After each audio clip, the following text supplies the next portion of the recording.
नमस्कार, ये आकाशवाणी शिमला है। अब आप राकेश शर्मा से प्रादेशिक समाचार सुनिए। केंद्रीय सूचना व प्रसारण और युवा सेवाएं व खेल मंत्री अनुराग सिंह ठाकुर ने आज ऊना जिला के 3 विधानसभा क्षेत्रों में आयोजित विभिन्न कार्यक्रमों में हिस्सा लिया। इस दौरान उन्होंने चिंतपूर्णी विधानसभा क्षेत्र के अंब में नशा मुक्त सुरक्षा युक्त अभियान का शुभारंभ किया। उन्होंने गगरेट विधानसभा क्षेत्र के ब्रह्मपुर गांव में सामुदायिक भवन का उद्घाटन किया। इन कार्यक्रमों में नशा मुक्त सुरक्षा युक्त अभियान के तहत बाइक रैलियां आयोजित की गईं और युवाओं को 2000 हेलमेट भी बांटे गए। अपने संबोधन में अनुराग ठाकुर ने कहा कि युवा देश का भविष्य है और उन्हें सुरक्षित करने के लिए जरूरी है कि सड़क पर चलते हुए वे यातायात नियमों का पालन करें। केंद्रीय मंत्री ने कहा कि वर्तमान समय में नशा हिमाचली युवाओं के लिए बड़ी चुनौती बनता जा रहा है और इससे निपटने के लिए सभी वर्गों को एक साथ आगे आना होगा।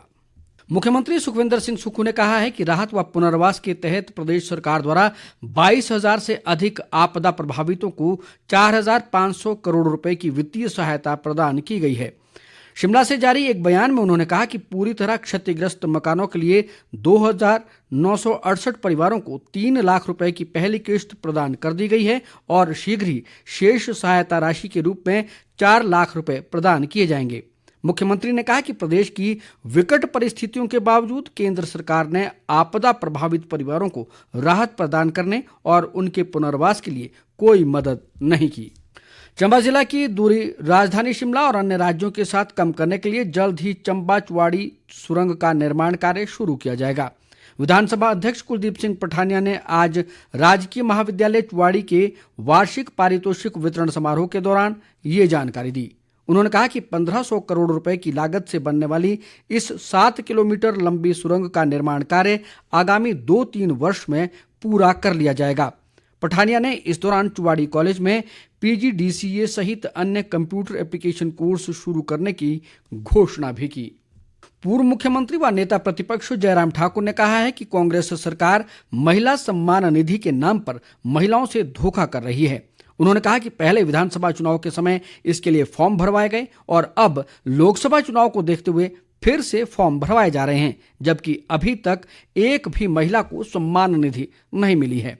उन्होंने कहा कि महिला सम्मान निधि के ना तो नियम स्पष्ट है और ना ही कोई अधिसूचना जारी हुई है। यहाँ तक कि 2 सप्ताह पहले पारित बजट में भी इस योजना का कोई जिक्र नहीं है। जयराम ठाकुर ने कहा कि ऐसे में सवाल उठता है कि सरकार इस योजना को कैसे शुरू करेगी और कौन से लोग इस योजना के पात्र होंगे।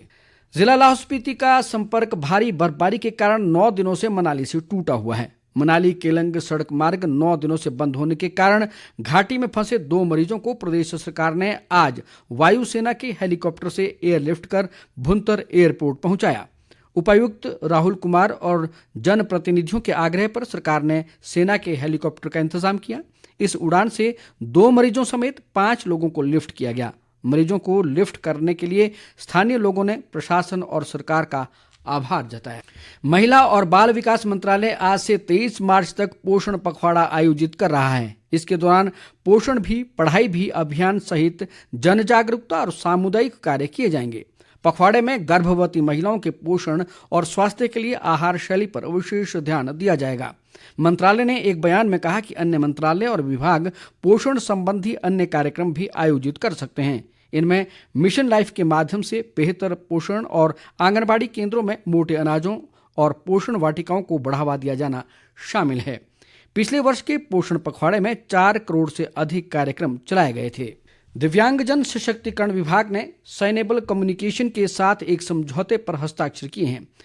इसका उद्देश्य बोलने, सुनने और देखने में अक्षम व्यक्तियों तक संपर्क और पहुंच को बढ़ाना है। इस पहल में दिव्यांगजनों के लिए राष्ट्रीय स्तर का हेल्पलाइन नंबर 14456 उपलब्ध करवाया गया है।